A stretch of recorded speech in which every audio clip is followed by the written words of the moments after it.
It's so hard to shut off work sometimes. It's like you stop, you disconnect, you're hanging out with family, and lo and behold, in the back of your brain, you're still thinking about work. You're taking a shower, you're like, I should probably reword that section. And so sometimes you find yourself realizing that that's all you're thinking about, or at least is taking up too much real estate or more real estate than you would like in your brain. So let's talk about 5 ways to disconnect from work today. Hey you, I'm Sarah Turner. I'm a freelance copywriter and copywriting mentor. And I know firsthand how freelancers, newbie freelancers especially, have a really hard time setting healthy boundaries. You're kind of making that transition for the most part, for most people, from employee to business owner. And it can be really hard to set up good boundaries to make sure that you're not letting your business run you. You know what I'm talking about. Maybe you're working on the weekends, you're working on vacation, you're constantly thinking about it, you're checking email when you're with your kids, or maybe you have constant work anxiety, restless nights, you dread opening your inbox, or maybe you've gotten to the point where you're wondering if you should just quit and go back to a 9 to 5. All of those things are super normal and common, especially when you're starting out and especially if you haven't set up some solid boundaries within your business. So first of all, I want to affirm that this is super normal and nothing to beat yourself up about.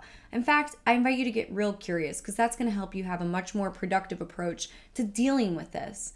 And I also kind of want to differentiate between, doing this and letting it run you, but also maybe choosing to work on vacation or choosing to work on the weekends. But when it comes from a place of calm and not feeling like you have to or that you're being forced to, but more from a place of you're excited about a new project or you want to take a really long trip. So you're going to do a little bit of work along the way.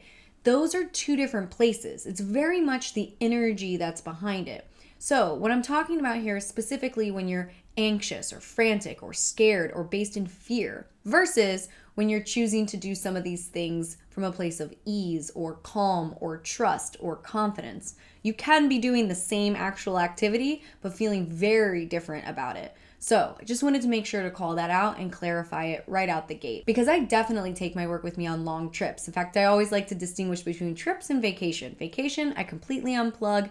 Trips, which are sometimes 3 months long, I quite frankly don't want to stop work. I want to do a little bit of work because it brings me so much joy. So what do we do here? First and foremost, it's important to remember that it's usually boundary setting and mindset work that's actually going to solve the problem. It can be, however, less often an actual time management issue. So if you think it's actually time management, it would be worth it to actually track where your time is going, how much time you're spending on things, and here's the kicker, limiting yourself to spend certain time on things. For example, newbie copywriters love to research until their eyeballs pop out. They will just research and research and research, and then they'll say, one web page took me 2 weeks to write, and I say, how much of that was research and overthinking? 90% of it, usually. So if it's actually time management, ask yourself those questions and what can you put in place to kind of push back on that. But like I said, more often than not, it's boundaries and mindset. So I want you to ask yourself, are you treating your clients like your boss? Or are you approaching your work with them as equals, as a business owner who also brings something valuable to the table? Because that's a huge, huge shift that needs to happen. And what are some of the things you can implement? My favorite things are morning routines, affirmations. You've heard me talk about them a lot, but they're super powerful. Now, the main thing I really want to talk to you about are boundaries because that's the thing that I see has the most impact and are really concrete in helping people kind of push back and separating themselves from work. The number one boundary that I think is so, so important for everyone to implement is to turn notifications off on your phone. Do it right now. I literally have 0 notifications on my phone. I don't know when people call me, except for certain people, because I can actually set them as favorites so they'll break through that do not disturb wall. I also don't have notifications for text messages. I have zero notifications on my phone. Actually, that's not true. I have some for when food is delivered, because food is important. Priorities, you know what I mean? Food above all. So anyway, make sure that you are definitely disconnecting. Turn off your email notifications from your phone.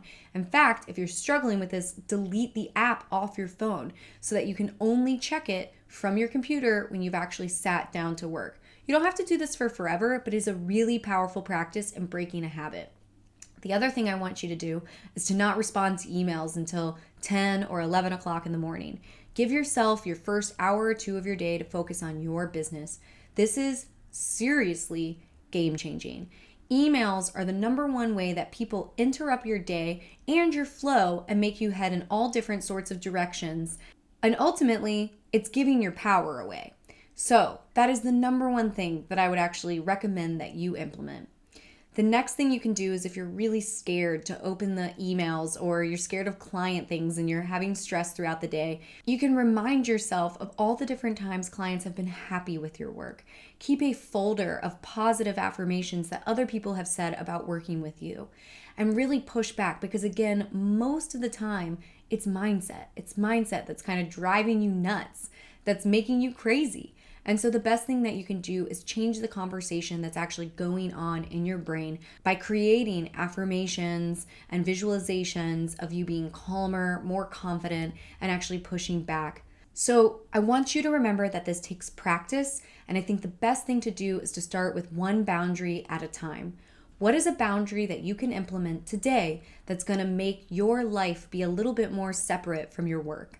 So thanks for being here. Please share your boundary in the comments. I would love to hear what you are struggling with so I can create more videos and more information for you guys about how to push back on these. So this was a little bit general. Let's get specific. Share with me in the comments what your boundaries are and we'll work on them together. And of course, please don't forget to hit that subscribe button. Thanks, guys.